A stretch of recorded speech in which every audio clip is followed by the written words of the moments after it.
তাদেরকে অভিনন্দন জানাই। 7ই জানুয়ারি ভোট কেন্দ্রে গিয়ে তারা এই সরকারকে বর্জন করেছে, নির্বাচন প্রত্যাখ্যান করেছে, সরকারকে বর্জন করেছে।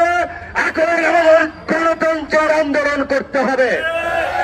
আপনারা একটা বিষয় লক্ষ্য করেছেন, বিভিন্ন বুদ্ধিজীবী, বিভিন্ন আন্তর্জাতিক সংগঠন, দেশ, তারা যে তথ্য বিবৃতি দিচ্ছে, সাক্ষাৎকার দিচ্ছে, তাতে তারা বলছে যে এই নির্বাচনে ভোটের হার 5 থেকে 7% বেশি পড়ে নাই।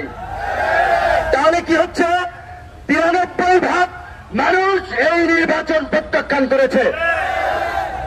আপনারা চিন্তা করেন, তাহলে যেখানে 93% মানুষ এই নির্বাচন প্রত্যাখ্যান করেছে, এই জনবিচ্ছিন্ন সরকারকে ওই পার্লামেন্টে বসতে দেওয়া হবে না। এই দামি পার্লামেন্ট ভেঙে দিয়ে অনতিবিলম্বে আমরা জনগণের পার্লামেন্ট নির্বাচনের দাবি জানাই। সরকারকে আমরা বলতে চাই, যতই ধোঁকাবাজি করেন, প্রতারণা করেন, পশ্চিমা রাষ্ট্রগুলো নির্বাচনের আগেও যেভাবে বলেছিল তারা বাংলাদেশে আবার সুষ্ঠু নিরপেক্ষ নির্বাচন চায়, অংশগ্রহণমূলক নির্বাচন চায়, নির্বাচনের পরেও কিন্তু বিবৃতি দিয়ে একইভাবে তারা বলছে this election was not free, fair, credible and participatory। তারা কিন্তু পরিষ্কারভাবে বলছে এই নির্বাচন সুষ্ঠু এবং অংশগ্রহণমূলক হয় নাই। অনেক দেশ স্পষ্টভাবেই বলছে বিরোধী দলের 20-25-10 হাজার, যাদের কাছে যে ডেটা ছিল, বিরোধী দলের নেতা কর্মীদেরকে গ্রেপ্তার করে কারাগার নিয়ে এই নির্বাচনের গণতান্ত্রিক স্পেস মানুষের ভোটাধিকারের পথকে রুদ্ধ করেছে, সেটাও তারা পরিষ্কারভাবে বলছে। সুতরাং আপনারা অন্তত ভালো করেই জানেন আপনারা কতটা জনবিচ্ছিন্ন, আপনারা কতটা জনসমর্থনহীন। আপনারা স্বতন্ত্র প্রার্থী দাঁড় করিয়েছেন, 2000 কোটি টাকা খরচ করেছেন নির্বাচনী উৎসব করার জন্য, কিন্তু নির্বাচনী উৎসব হয় নাই, এটি প্রহসন হয়েছে এবং জনগণ এই প্রহসন প্রত্যাখ্যান করেছে।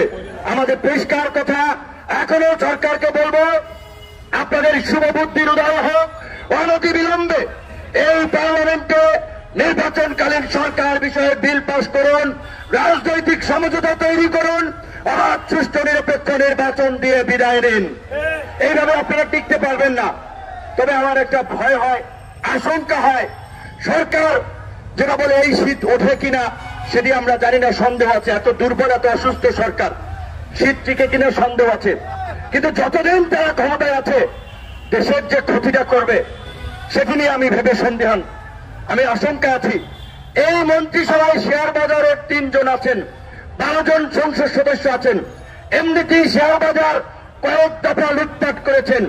আবার এই শেয়ার বাজারের লুটেরারা প্রধানমন্ত্রীর উপদেষ্টা পদে বহাল আছেন। কাজে এইবার যে অর্থনীতির অবস্থা, নতুন করে আবার কোন লুটপাটের মহোৎসব করে সেটি নিয়ে আমি শঙ্কায় আছি। এইভাবে যে মানুষকে তারা কিভাবে ভুল ব্যাখ্যা দিচ্ছে, উন্নয়নের গ্লোবালসের থিওরি গেলাচ্ছে। আপনারা দেখেছেন পদ্মা সেতু হয়েছে, মেট্রো রেল হয়েছে, নিশ্চয়ই এটি সরকারের ভালো কাজ। স্বৈরাচার ফ্যাসিস্ট সরকার যাই বলে না কেন, এটা বলতে হবে পদ্মা সেতু, মেট্রো রেল খারাপ সরকারের ভালো কাজ। কিন্তু বিপরীত চিত্র, অন্তর্নিহিত তাৎপর্যটা কি? 10,000 কোটি টাকার পদ্মা সেতু ব্যয় বাড়াতে বাড়াতে 40,000 কোটি টাকায় নিয়ে গেছে। মেট্রো রেল আমাদের প্রতিবেশী দেশ ভারত সহ বিভিন্ন দেশে যেই ব্যয় হয়েছে তার চেয়ে দ্বিগুণ ব্যয় করেছে মেট্রো রেলে।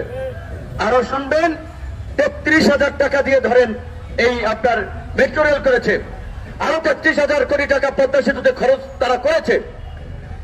আর কিছুদিন আগে সিপিডি, একটা বেসরকারি গবেষণা প্রতিষ্ঠান, তারা বলেছে ব্যাংক থেকে এই লুটেরা মাফিয়া সরকার 92,000 কোটি টাকা লুটপাট করেছে। তাহলে 92,000 কোটি টাকা দিয়ে 3টা পদ্মা সেতু করা যেত, 92,000 কোটি টাকা দিয়ে এই রকমের মেট্রো রেলের মতো আরো 3 এরিয়া বানানো যেত।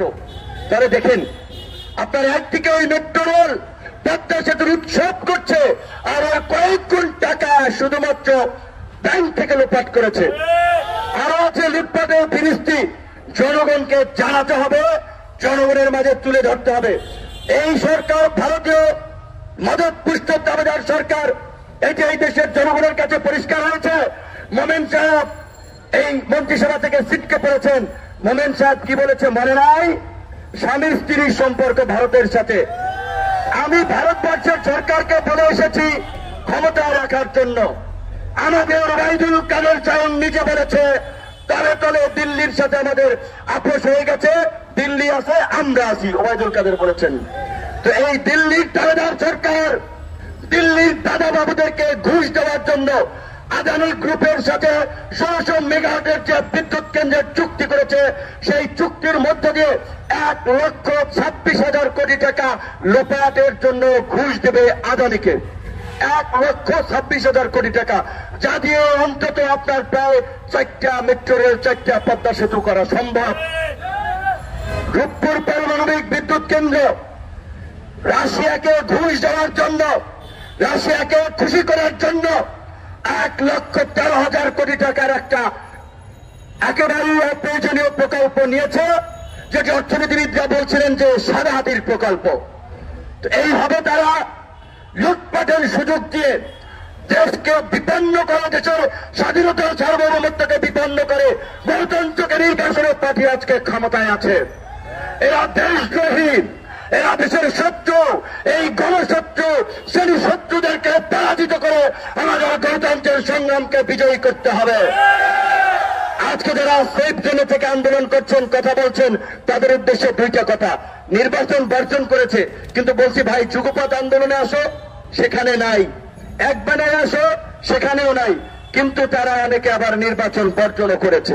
তো আজকে সরকারের পাশে যেভাবে ভারতের মতো একটা জায়ান্ট প্রতিবেশী রাশিয়া ব্যাকআপ দিচ্ছে, চায়না ব্যাকআপ দিচ্ছে, বাংলাদেশ আজকে ভূ রাজনীতির খেলার পুতুল হচ্ছে। এই সময় যদি আমরা দেশের মধ্যে জাতীয় ঐক্য সংহতি তৈরি না করতে পারি, বাংলাদেশ একটা ব্যর্থ কার্যকর রাষ্ট্রে পরিণত হবে। তাই যারা নির্বাচন বর্জন করেছেন তাদের পাশাপাশি গণতন্ত্রকামী জনগণকে বলবো, এই গণ আন্দোলনে শরিক হন। গণ অভ্যুত্থানের মাধ্যমে আমরা এই সরকার হটিয়ে নতুন সংবিধান এবং নয়া ব্যবস্থার প্রবর্তন করব, যেখানে কোনো মানুষ না খেয়ে থাকবে না, চিকিৎসাহীনতায় ভুগবে না, তাদের নাগরিক মর্যাদা থাকবে। ধন্যবাদ সবাইকে। আমরা মিছিল শুরু করবো এখন। সবাই মাইক্রোফোনগুলো আস্তে ধীরে নেন, আস্তে ধীরে নেন, মাইক্রোফোনগুলো আস্তে ধীরে নেন। কেউ চান না আমাদেরকে মিছিলে আগে যান না, আমরা সাংবাদিকরা আগে যাবে।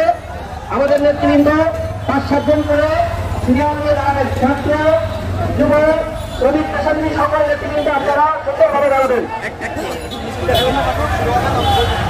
একতরফা নির্বাচন মানি না, মানব না। প্রশাসনের নির্বাচন বাতিল করে করতে হবে। প্রশাসনের নির্বাচন বাতিল করে করতে হবে। প্রশাসনের নির্বাচন বাতিল করে করতে হবে। প্রশাসনের নির্বাচন